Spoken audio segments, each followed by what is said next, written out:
Standing in my handcrafted pine retreat, steam rising from my morning brew in the crisp Colorado air, official notice. I clutched a bundle of legal papers that would soon shake my entire neighborhood to its core. The aroma of fresh-cut lumber still hung in the mountain breeze, mingling with the earthy scent of fallen leaves beneath my work boots. There it sat on my makeshift kitchen counter, that outrageous penalty notice demanding $35,000 for an unauthorized construction located 892 feet beyond their legal reach. They had no idea what they'd awakened in this retired electrician who had absolutely nothing left to lose.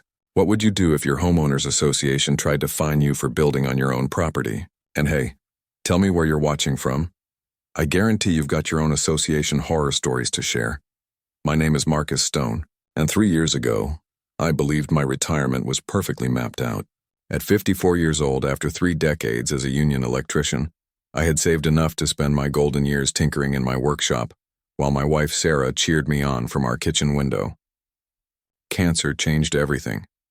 When Sarah passed, I found myself wandering our house in Oakwood Meadows like a lost soul in an empty cathedral. The association-mandated beige walls seemed to compress around me, and every perfectly trimmed yard reminded me of weekend projects we'd never complete together. That's when I remembered great-uncle Frank's 45-acre parcel in the Colorado mountains, a wilderness sanctuary he'd bequeathed to me that I'd barely visited since his memorial service. The property sat approximately 350 yards beyond the final association street marker, where manicured suburbia surrendered to genuine evergreen forests and wildlife paths. Standing there that first dawn, inhaling the sharp scent of mountain air mixed with decaying vegetation, listening to my diesel generator rumbling to life, I knew precisely what needed building. A modest retreat, nothing elaborate, just a space where a man could enjoy his coffee without someone measuring his lawn height. 3 decades of electrical work had taught me one cardinal rule: secure proper permits first. I'd witnessed too many weekend warriors get burned by building without documentation. So I marched directly to the county offices and filed for everything: structural, electrical, septic. The extra $350 hurt, but those bright yellow permits would prove my 700-square-foot cabin was legitimate as church on Sunday. That's where Patricia Manning enters our narrative. Patricia's the type of person who introduces herself with her association title first, as if announcing nobility. HOA Board Chair Patricia Manning, she'd declare, standing rigid in designer business suits that probably cost more than my monthly retirement check. At 62, she carried herself with the inflexible posture of someone who'd spent decades in corporate management, and I swear she still possessed that predatory grin they teach in difficult employee management seminars. She governed our 6-person association board like her personal domain. Oakwood Meadows was her masterpiece. Every mailbox painted the mandated shade of hunter green, every fence rail precisely 6.5 feet high, every garden bed planted with her pre-selected species catalog. The woman actually carried a measuring tape in her handbag. I'd observed her use it on neighbors' yard decorations, which represents either dedication or madness, depending on your viewpoint. Patricia had perfected what I call executive condescension, that particular tone that makes "have a wonderful day" sound like a threat. She'd smile that pursed lip smile whenever addressing me, always managing to insert little barbs about upholding our community standards, while her eyes conveyed something entirely different about blue-collar retirees who didn't understand their station. The morning everything shifted. I was wrestling with a stubborn door frame when I heard the distinctive crunch of premium tires on gravel. Patricia's immaculate silver BMW pulled up to my property boundary, and out she stepped in impractical high heels that immediately began sinking into the soft forest earth. "Mr. Stone," she called out sweetly, picking her way toward me like she was crossing a minefield. "I certainly hope you've cleared this little venture with the proper authorities." I gestured toward my brilliant yellow permit sign nailed to a nearby spruce tree. "County approved everything, ma'am." Her smile wavered for just an instant, barely a flutter, but I caught it. "Well, county permits are one matter. Association approval is quite another." That should have been my warning, but I was concentrated on getting that door properly aligned. Frankly, I assumed any rational person would understand that association jurisdiction terminated at the street markers. 3 weeks later, the certified letter arrived. $35,000 for a cabin constructed on land that predated her precious association by 18 years. Sitting there on my half-completed deck, bitter coffee cooling in my hands, I read those final words. Ignorance of our regulations provides no excuse for blatant violations. That's when I discovered something crucial about bullies. They rely on you being too exhausted to resist. They miscalculated. The following morning I did what any reasonable person would do. I called Patricia directly. No sense allowing this to escalate when a simple conversation could resolve things. After all, we were neighbors, and neighbors should handle disagreements like civilized adults. Mrs. Manning, this is Marcus Stone. I received your letter about the cabin, but I believe there's been a misunderstanding. The property lies outside association boundaries. The pause stretched long enough for me to hear my coffee maker gurgling in the background, followed by what sounded suspiciously like papers rustling. When she finally responded, her voice carried that same corporate sweetness that made my teeth ache. Mr. Stone, I appreciate your call, but our authority extends to all member properties regardless of their precise location. The regulations are quite explicit on this matter. Ma'am, with respect, I have county permits showing up. I'm certain you do. However, our legal counsel has examined the situation comprehensively. The fine remains. Good day. Click. I stared at my phone for a full minute, listening to the dial tone and wondering if I'd somehow slipped into an alternate dimension where property boundaries were merely suggestions and association presidents ruled by divine authority. The smell of burning coffee snapped me back to reality. Apparently, righteous anger doesn't prevent kitchen appliances from overheating. Within 10 days, Patricia launched what I can only characterize as a psychological warfare campaign worthy of military strategists. First came the complaint to county code enforcement, claiming I was operating an illegal vacation rental without proper licensing. The irony was palpable. She was weaponizing my own permits against me, twisting lawful construction into something sinister. Then the whisper campaign began. I'd catch fragments of conversations at the supermarket, neighbors suddenly finding their shoelaces fascinating when I passed by. Poor fellow's clearly not thinking rationally after his wife died. I heard someone murmur in the produce section. Grief does terrible things to judgment. Nothing quite like small-town gossip to make you feel like you're living in a fishbowl full of sharks, but Patricia's masterwork was recruiting other homeowners as her personal surveillance network. Suddenly, every time I drove my pickup toward the mountain road, someone would emerge from behind perfectly manicured hedges like suburban spies, all carrying smartphones and concerned expressions. When I brought material deliveries to the cabin site, neighbors would materialize from behind trees, snapping photographs like I was some kind of rare species. The breaking point arrived when she had the audacity to appear at my front door with a clipboard and that predatory smile. Marcus, she said as if we were old friends sharing afternoon coffee, I've been considering our little predicament. Perhaps we can reach some arrangement. I'm listening. If you were to cease construction immediately and remove the existing structure, we might consider reducing the fine to a more reasonable amount, say $6,000 for the administrative burden. I looked at this woman standing on my porch, offering to graciously reduce her completely fabricated fine by 83%, and something inside me just snapped. You know that moment when you realize someone thinks you're foolish enough to fall for their scheme? That metallic taste when your blood pressure spikes and your ears start ringing? Mrs. Manning, I said carefully, I think it's time I conducted some research of my own. Her smile flickered like a bulb with loose connections. Research property records, survey documents, maybe even those original association papers you keep referencing. That Tuesday morning found me at the Jefferson County Courthouse, armed with determination and caffeine. 30 years of dealing with building inspectors had taught me something valuable. Bureaucrats might be slow, but their documentation never lies. Every property line, every easement, every covenant gets recorded and filed in duplicate, creating a paper trail more reliable than a bloodhound. The first revelation came when I located the original Oakwood Meadows Incorporation documents. Turns out association boundaries aren't just informal agreements, they're legally defined and mapped exactly like municipal limits. They must file precise boundaries with the county clerk when they incorporate.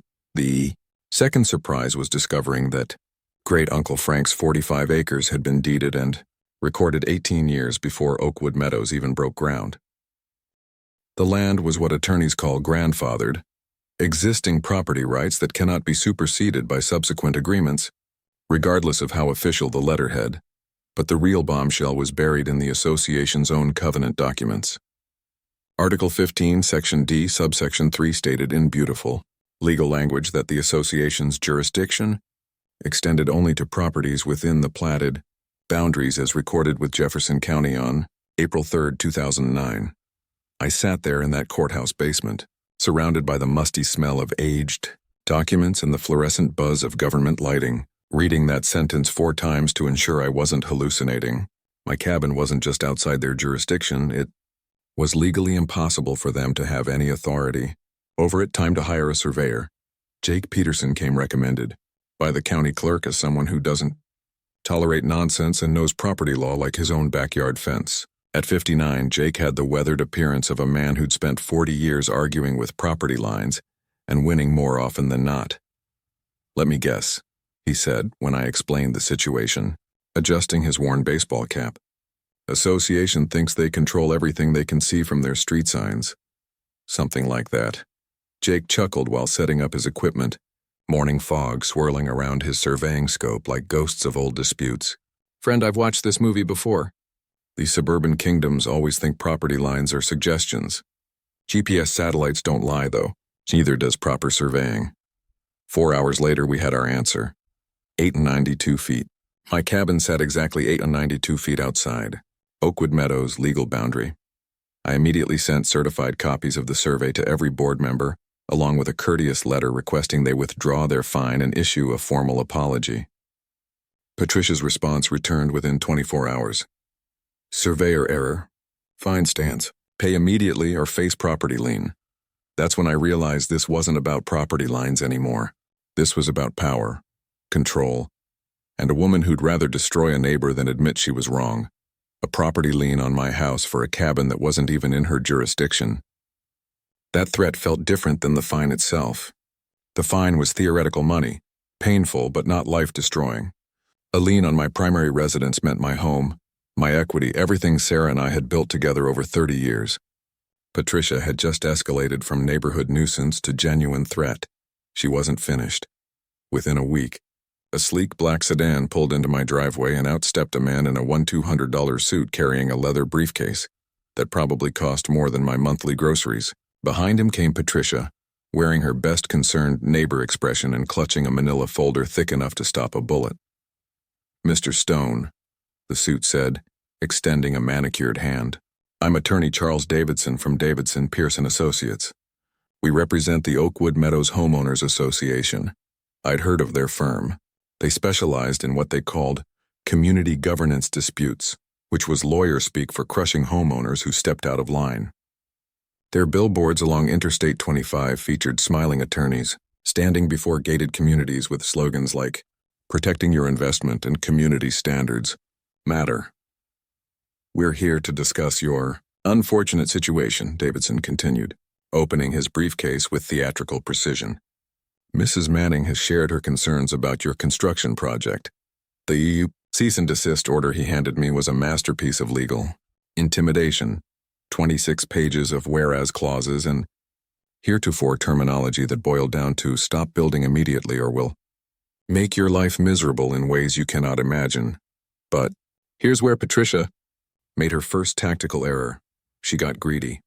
While Davidson droned on about community harmony and property value protection, Patricia started her own little inspection tour of my yard. I watched through my kitchen window as she measured the distance between my fence and sidewalk with her trusty tape measure, took photographs of my mailbox angle and, I kid you not, counted the decorative stones in my flower bed. That's when it clicked. This wasn't just about the cabin anymore. She was building a case for comprehensive violations, seeking any excuse to pile on additional fines. The woman was literally hunting for infractions like she was on some twisted association safari. The next morning brought a new certified letter. Apparently, my mailbox was 2.8 inches too close to the sidewalk. Violation, $650. My fence stain was weathered beyond community standards. Violation, $900. And my truck, the same pickup I'd been parking in my own driveway for 9 years, was now classified as a commercial vehicle prohibited in residential areas. Violation, $1,400. I sat at my kitchen table, surrounded by legal documents and violation notices, feeling like I was drowning in bureaucratic quicksand. The smell of fresh coffee couldn't quite mask the bitter taste of injustice settling in my mouth. That's when I remembered something my old union representative used to say. When management starts throwing around expensive lawyers, it's time to educate yourself about their game. Back to the courthouse I went, but this time with a different mission. If Patricia wanted to play by legal rules, I needed to understand exactly what those rules were. 4 days of digging through public records taught me something fascinating about association operations. They're required to file annual reports with the Colorado Secretary of State, including detailed financial statements, and those financial statements were very interesting indeed. Oakwood Meadows Association collected roughly $210,000 annually in dues and fees, but their reported expenses told a curious story. Legal fees alone accounted for nearly $52,000 last year, nearly 25% of their entire budget. For a community of 140 homes where the biggest controversy was usually holiday decoration timing, that seemed excessive. Then I found the real treasure buried in their vendor payments. Davidson Pearson Associates had received $78,000 over the past 20 months, supposedly for covenant enforcement activities. That worked out to about $13,900 per month in legal fees for a neighborhood where people mostly argued about lawn. Either Oakwood Meadows was the most litigation-heavy community in Colorado history, or someone was getting very comfortable spending other people's money on legal intimidation. I decided to test a theory. That evening, I knocked on doors throughout the neighborhood armed with a simple question. Have you ever received legal threats from our association? The answers were eye-opening. Linda Rodriguez got fined $950 for planting sunflowers instead of approved petunias. Dave Miller faced a $1,750 penalty for installing a weather vane that was visually disruptive. Angela Foster received a cease and desist for running a home-based tutoring service that violated commercial activity restrictions. Every single violation had resulted in expensive legal correspondence from Davidson's firm. Every homeowner had ultimately paid rather than fight. The pattern was clear. Patricia had turned association enforcement into a revenue stream with Davidson as her collection agency. But here's what she didn't count on. I was retired, angry, and had nothing but time to dig deeper. The next morning, I filed a formal complaint with the Colorado Department of Regulatory Agencies, requesting a full audit of Oakwood Meadows Association's financial practices. Then I sent a certified letter to every homeowner in the community detailing the legal fee expenditures and asking pointed questions about where their money was really going. Patricia's response came swiftly. Another certified letter. This one threatening defamation charges for spreading false and malicious information about association operations. But something had changed. This time, her threats felt desperate rather than intimidating. She was running scared, and we both knew it. Scared people in positions of power don't retreat, they double down. The next escalation came in the form of an emergency community meeting notice slipped under every door in Oakwood Meadows. The subject line read, "Urgent community safety concerns regarding rogue member actions." The meeting was scheduled for Friday evening at the community center, with an agenda that made my blood pressure spike just reading it. Item 1. Discussion of member harassment and defamation activities. Item 2. Special assessment proposal to fund legal defense against frivolous complaints. Item 3. Potential suspension of membership privileges for community disruption. Translation. Patricia planned to paint me as a dangerous troublemaker, stick every homeowner with a bill to fund her legal war chest, and try to expel me from the association entirely, which ironically might have solved my original problem if it weren't for the fact that she was still claiming authority over my cabin. The woman had a gift for turning victory into defeat through sheer vindictiveness. I spent 4 days preparing for that meeting like a lawyer prepping for trial. Jake Peterson, bless his surveyor's heart, helped me create a visual presentation showing exactly where association boundaries ended and my property began. We printed aerial photographs, boundary maps, and copies of those damning financial reports on display boards that could be seen from the back row. Friday evening arrived gray and drizzly, with the kind of persistent Colorado mist that makes everything smell like wet pine needles and approaching storms. The community center buzzed with nervous energy as neighbors filed in, many clutching copies of my letter about legal fee expenditures. I could see the division immediately. Patricia's supporters clustered near the front, shooting suspicious glances toward the growing group of homeowners who'd started asking uncomfortable questions about where their money went. Patricia opened the meeting, wearing her most authoritative charcoal blazer and a smile that could have frozen coffee mid-pour. Thank you all for attending tonight's emergency session. We're here to address some serious concerns about a member who has chosen to disrupt our community harmony through harassment and false accusations. She gestured toward me like I was a particularly offensive piece of roadkill. Mr. Stone has been spreading misinformation about association finances and legal activities, apparently in retaliation for legitimate covenant enforcement. Tonight, we need to decide how to protect our community from this pattern of destructive behavior. That's when I stood up, display boards in hand, and asked the question that changed everything. Mrs. Manning, before we discuss my alleged harassment, could you explain to everyone exactly where the association's legal authority begins and ends? Her confident expression flickered.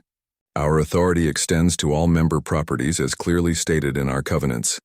I walked to the front of the room, unfolded my first display board, and pointed to the aerial photograph showing Oakwood Meadows' platted boundaries highlighted in red. According to Jefferson County records, our legal jurisdiction ends here at Pine Creek Road. My cabin is located here. I pointed to a spot clearly outside the red boundary, 892 feet beyond our authority. Murmurs rippled through the crowd. Linda Rodriguez, the woman who'd been fined for unauthorized sunflowers, raised her hand. If Mr. Stone's cabin is outside our boundaries, why are we fining him for it? Patricia's voice took on that patronizing tone reserved for explaining obvious things to slow children. Property boundaries are more complex than simple survey lines, Linda. Our covenants include provisions for— No, interrupted a voice from the back. Jake Peterson had arrived, still wearing his work clothes and carrying a rolled document that crackled when he moved. Property boundaries aren't complex at all. They're legally defined, surveyed, and recorded, and this cabin sits on grandfathered land that predates your association by 18 years. The room erupted in conversations as Jake unrolled an official county survey map and spread it across the front table. Homeowners crowded around, pointing and asking questions while Patricia stood frozen like a deer caught in headlights. That's when Dave Miller, the weather vane victim, raised the nuclear question. Mrs. Manning, if we're spending $78,000 on legal fees to pursue illegitimate claims, what other covenant enforcement might be questionable? The floodgates opened. One by one, homeowners started sharing their own violation stories. Angela Foster's home business restrictions that didn't exist in the original covenants. Rick Thompson's fence height requirements that contradicted county codes. Maria Gonzalez's mailbox color mandate that wasn't in any official document. Every single case had generated expensive legal correspondence. Every homeowner had paid rather than fight. The pattern was unmistakable. Patricia had been manufacturing violations to generate revenue. This is ridiculous. Patricia finally exploded, her composed facade cracking like old paint. You people don't understand how difficult it is to maintain community standards when dealing with ungrateful homeowners who question every decision. These legal fees are necessary to protect your property values. The room fell silent.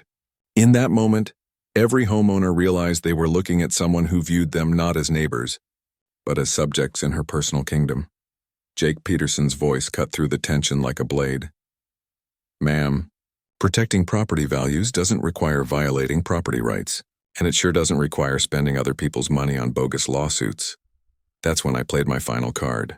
Speaking of spending other people's money, I said, unfolding my last display board, let's talk about what happened to the $28,000 collected for park improvements that somehow never got built. Patricia went dead white. The revolution had begun, suddenly.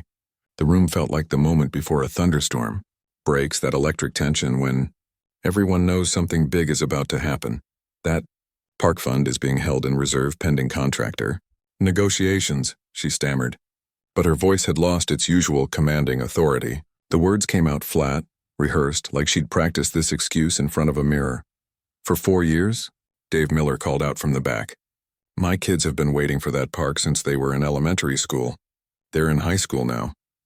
That's when the most unexpected ally stepped forward. Dorothy Kim, 81 years old and barely 5 feet tall, shuffled to the front of the room, carrying a weathered cardboard box that looked like it had survived multiple garage sales.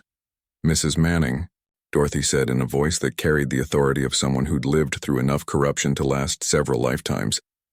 "I think it's time we discussed my late husband's files." The room went absolutely silent. Even the heating system seemed to hold its breath. "Robert was association treasurer for 14 years before his heart attack," Dorothy continued, setting the box on the front table with a thud that echoed like a judge's gavel. "He kept meticulous records. Old habits from his bookkeeping days, you know. Bank statements, receipts, meeting minutes, correspondence, everything cross-referenced and filed by date." Patricia's face had progressed from white to a sickly green shade that reminded me of month-old milk. "Mrs. Kim, I don't think private financial records are appropriate for—" "Oh, these aren't private," Dorothy interrupted, lifting the box lid with the deliberate care of someone defusing a bomb.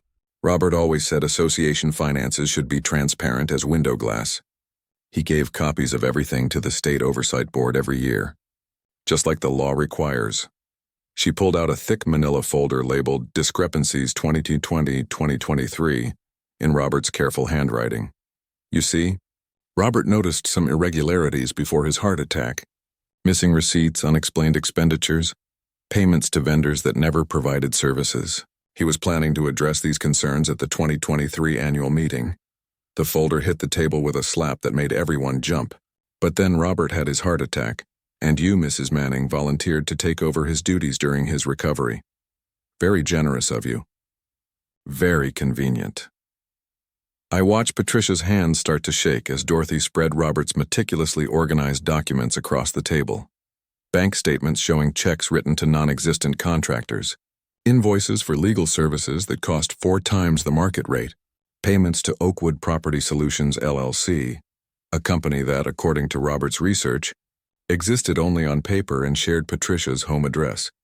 "Robert spent his final months trying to reconcile these discrepancies," Dorothy continued, her voice never rising above conversational level but somehow commanding absolute attention.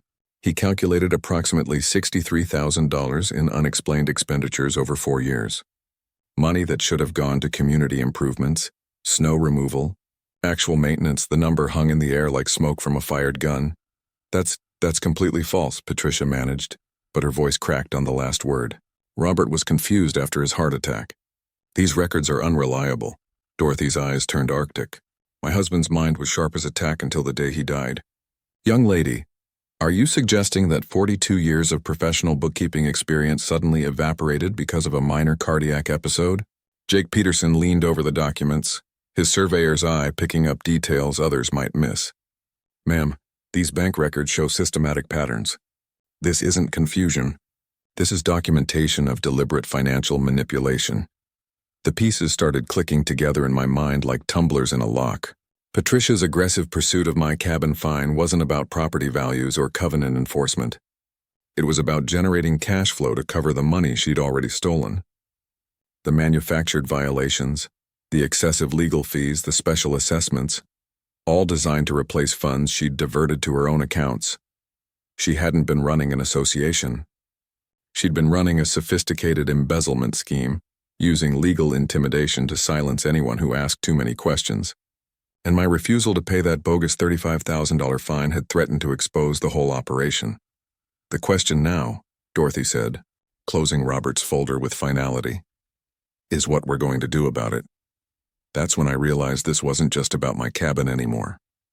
This was about justice for an entire community that had been systematically robbed by someone they'd trusted to protect their interests.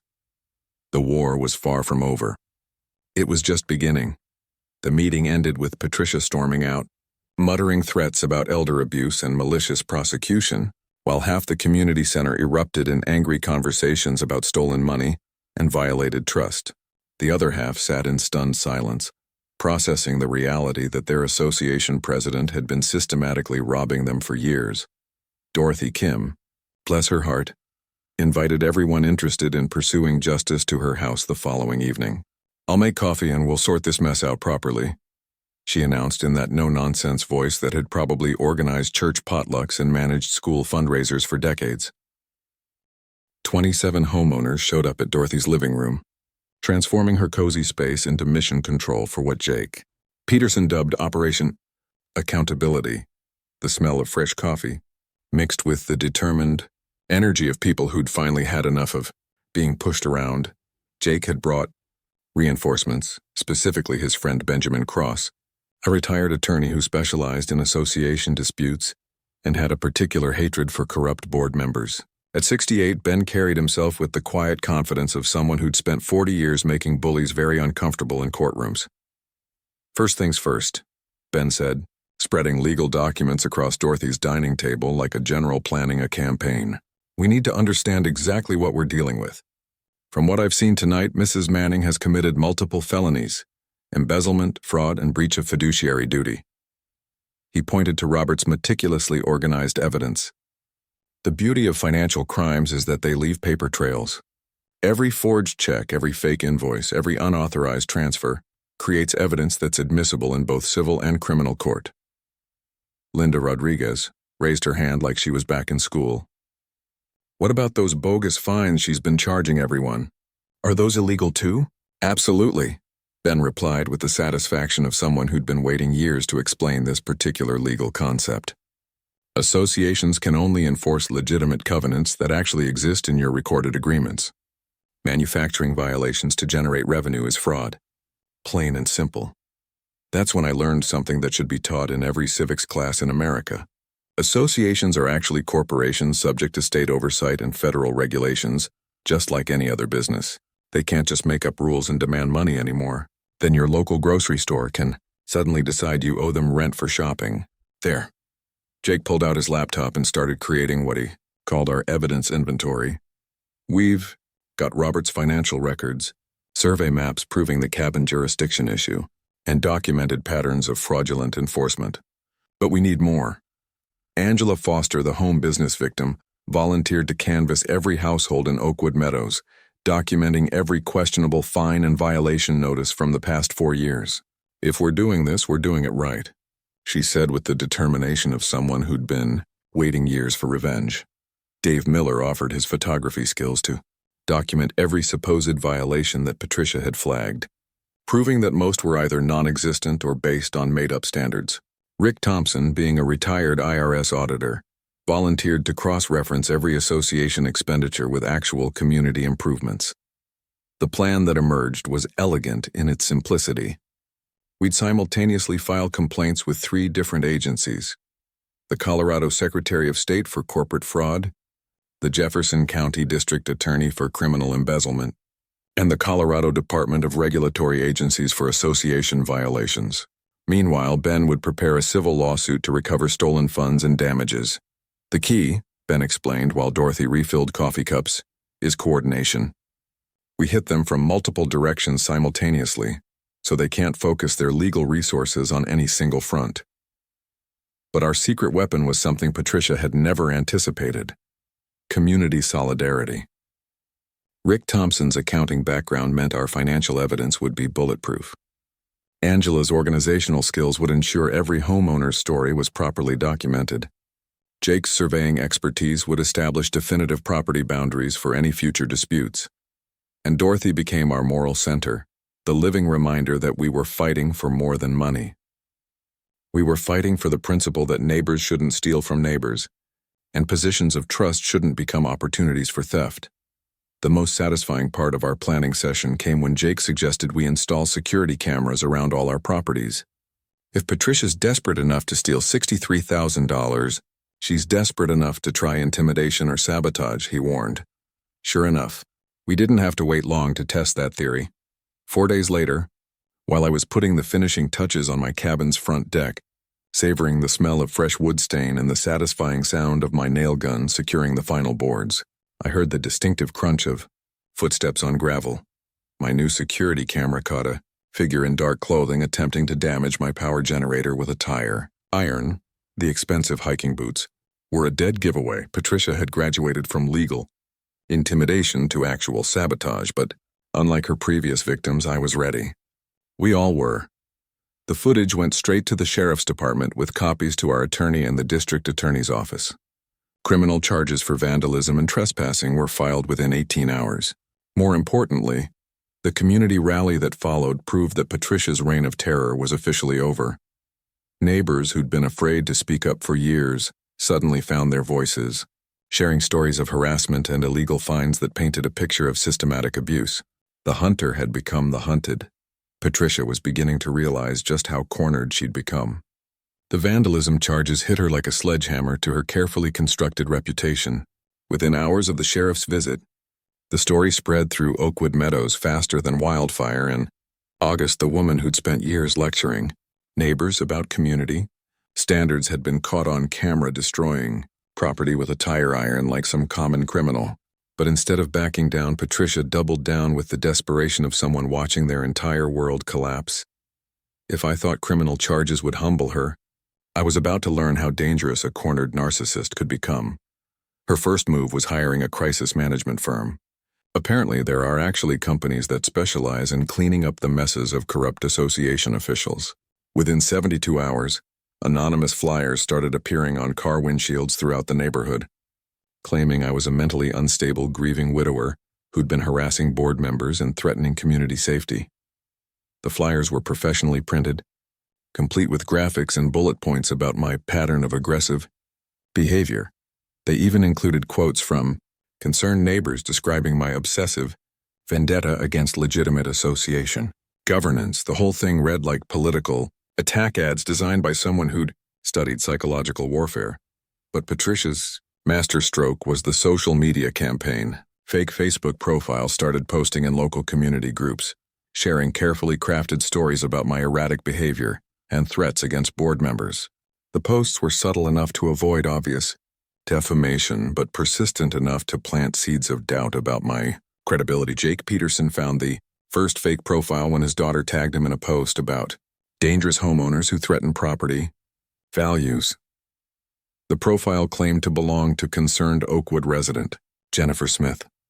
But Jake's reverse image search revealed the profile photo belonged to a stock photography model from Kansas. She's trying to control the narrative before our evidence goes public. Ben Cross observed when we gathered at Dorothy's house to review the attack campaign. It's actually a smart strategy. Discredit the messenger before people hear the message. That's when we discovered just how deep Patricia's corruption network ran. Rick Thompson's forensic accounting had uncovered something that made our original embezzlement allegations look like petty theft. The fake Oakwood Property Solutions LLC that had been receiving association payments wasn't just Patricia's personal piggy bank. It was connected to a web of shell companies and kickback schemes involving local contractors, legal firms, and even county officials. Look at this pattern, Rick said, spreading bank records across Dorothy's dining table like he was assembling a jigsaw puzzle. Every major association contract for the past 4 years went to companies that paid substantial consulting fees to Oakwood Property Solutions. Lawn care, snow removal, community maintenance, everything was inflated by 35–45% to generate kickback revenue. The numbers were staggering. What we'd initially thought was $63,000 in missing funds was actually closer to $230,000 in systematic fraud. Patricia hadn't just been stealing association money. She'd been running a comprehensive corruption scheme that artificially inflated every community expense to generate personal profit. But here's where things got really interesting. Angela Foster's door-to-door documentation project had uncovered something that connected our little neighborhood drama to a much bigger story. 4 other associations in Jefferson County had reported similar patterns of excessive legal fees, manufactured violations, and mysterious cost overruns, all connected to the same network of contractors and legal firms. We're not dealing with one corrupt association president, Ben realized as the scope became clear. We're looking at organized fraud that extends across multiple communities. This is a federal case waiting to happen. That's when Patricia made her most desperate move yet. The emergency meeting notice appeared under our doors on a Wednesday evening, calling for a special assessment vote to fund necessary legal defense against frivolous complaints and harassment lawsuits. The proposed assessment, $3,200 per household, payable immediately to protect community assets from malicious litigation. The meeting was scheduled for Saturday night. Barely enough notice to organize opposition and time to catch people off guard before they could fully understand what they were voting on. But Patricia had miscalculated our community's awakening. Instead of panicking about emergency legal fees, homeowners started asking pointed questions about why we needed $448,000 to defend against frivolous complaints that seemed to have substantial evidence behind them. The email chain that followed was a thing of beauty. Linda Rodriguez started it with a simple question. Has anyone actually seen evidence that Mr. Stone's complaints are frivolous? Within hours, 29 homeowners had responded with their own stories of questionable fines, excessive fees, and suspicious contractor relationships. By Friday evening, it was clear that Patricia's emergency assessment would fail spectacularly. Not only would homeowners vote it down, but the very act of calling for it had created the perfect forum for presenting our evidence to the entire community. That's when she played her final, most desperate card. The anonymous tip to Child Protective Services claimed that my unstable mental state and obsessive behavior made me a danger to neighborhood children. The complaint alleged that I'd been stalking families and making threats that created an unsafe environment for minors. It was a masterpiece of malicious manipulation, designed to trigger an investigation that would tie me up in bureaucratic hell for months, while destroying my reputation in the community. But like all of Patricia's schemes, it was based on lies that couldn't withstand scrutiny. And by now, scrutiny was something we'd gotten very good at providing. The CPS investigation lasted exactly 3 hours. The caseworker, a tired-looking woman named Carol Martinez who'd probably seen every flavor of neighbor revenge in her 18-year career, showed up at my door Thursday morning with the weary expression of someone processing her 4th bogus complaint of the week. Mr. Stone, I'm here about a report concerning potential safety issues involving children in your neighborhood. I invited her in for coffee and laid out the entire situation, the association corruption, the fraudulent fines, Patricia's escalating desperation, and our community's efforts to expose systematic theft. Carol took notes while I showed her the security footage of Patricia vandalizing my property, Robert Kim's financial records, and the documented pattern of manufactured violations. Let me guess, Carol said after reviewing the evidence. The person who filed this complaint is the same one facing potential criminal charges for embezzlement? That would be correct. She closed her notebook with a snap that sounded like a judge's gavel. Mr. Stone, in my experience, people who steal money from their neighbors rarely have genuine concerns about child safety. Consider this case closed. But Carol's visit triggered something I hadn't expected: media attention. Apparently, false CPS reports filed as retaliation for exposing association corruption make for compelling human interest stories. By Monday morning, a reporter from Denver Channel 9 was calling my phone, asking if I'd be willing to discuss association abuse and community corruption for their weekend investigative segment. That's when Patricia made her most catastrophic error in judgment. Instead of laying low while criminal investigations proceeded, she decided to fight fire with gasoline. She called her own press conference, scheduled for Wednesday afternoon at the Oakwood Meadows Community Center, announcing her intention to address malicious rumors and defend community integrity against harassment campaigns. The woman actually thought she could control media narrative through sheer force of personality. Jake Peterson and I arrived an hour early to find Patricia setting up a makeshift podium, complete with printed talking points and what appeared to be a professionally prepared slideshow about maintaining property values through strong governance. She'd even arranged folding chairs in neat rows like she was hosting a corporate board meeting. Instead of defending herself against embezzlement charges, this should be interesting, Jake muttered as we watched her practice her opening remarks in front of a mirror she'd propped against the wall. The local media turnout exceeded everyone's expectations. Channel 9's investigative team brought cameras and a producer who'd clearly done her homework about association corruption scandals. The Denver Post sent their community affairs reporter, armed with questions about financial transparency and residential associations. Even the weekly Jefferson County Tribune showed up, sensing a story that would resonate with their suburban readership. But the real surprise was community attendance. Instead of the handful of loyal supporters Patricia had expected, nearly 95 homeowners packed the community center, many carrying copies of Robert Kim's financial documentation and their own violation notices. Patricia opened with confidence, reading from prepared remarks about dedicated volunteer service, and protecting community investments from frivolous attacks. She painted herself as a victim of harassment, describing my legitimate property boundary complaints as obsessive vendetta, behavior from someone clearly struggling with grief-related mental health issues.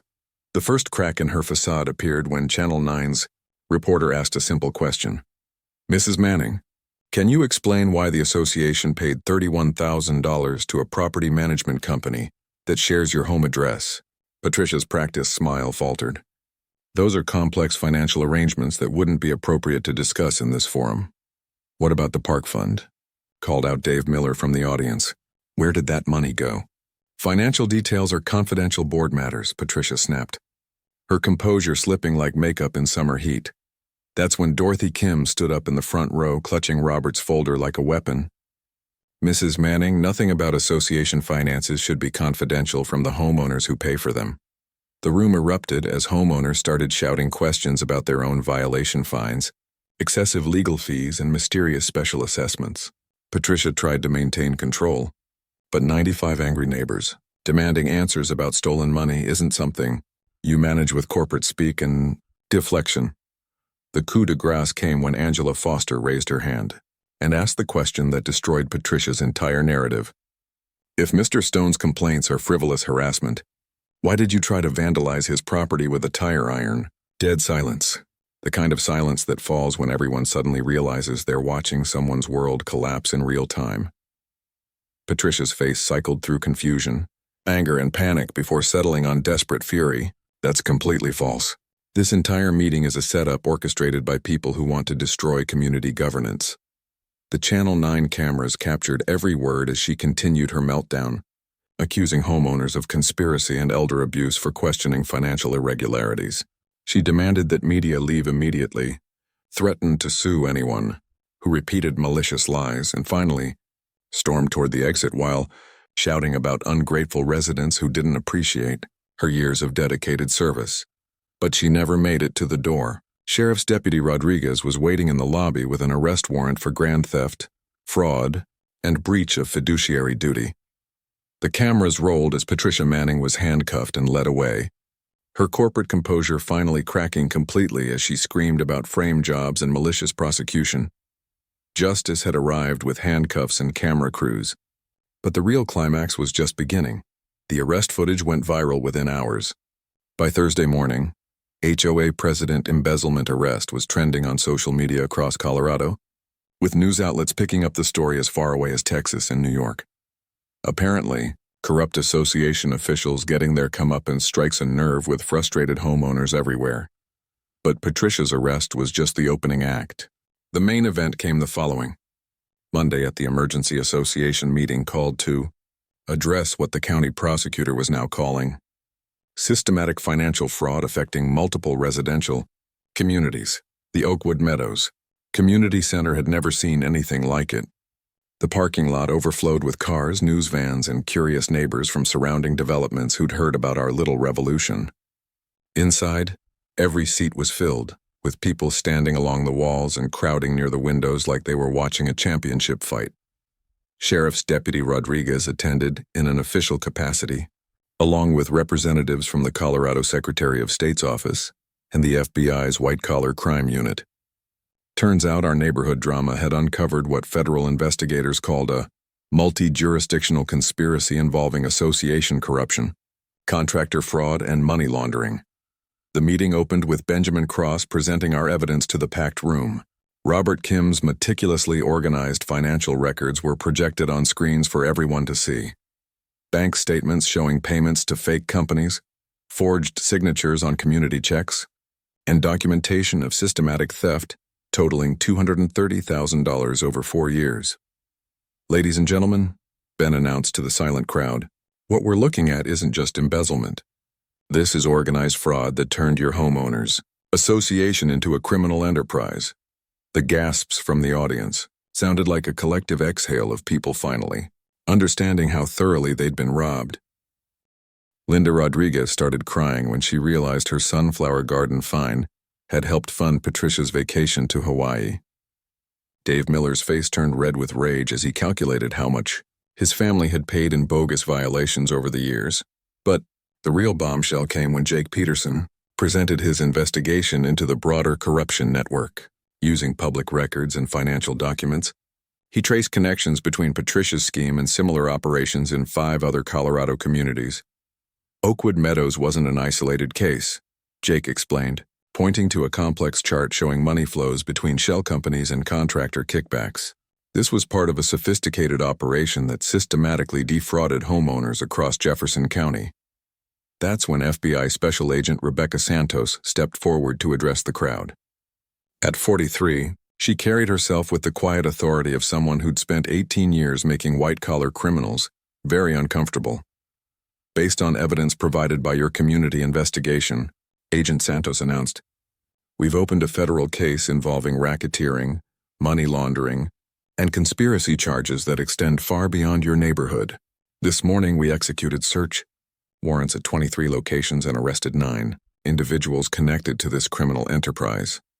The room erupted in shocked murmurs as people realized their little association dispute had uncovered a federal case involving millions of dollars in stolen community funds, but the moment that made everything worthwhile came when Dorothy Kim took the microphone.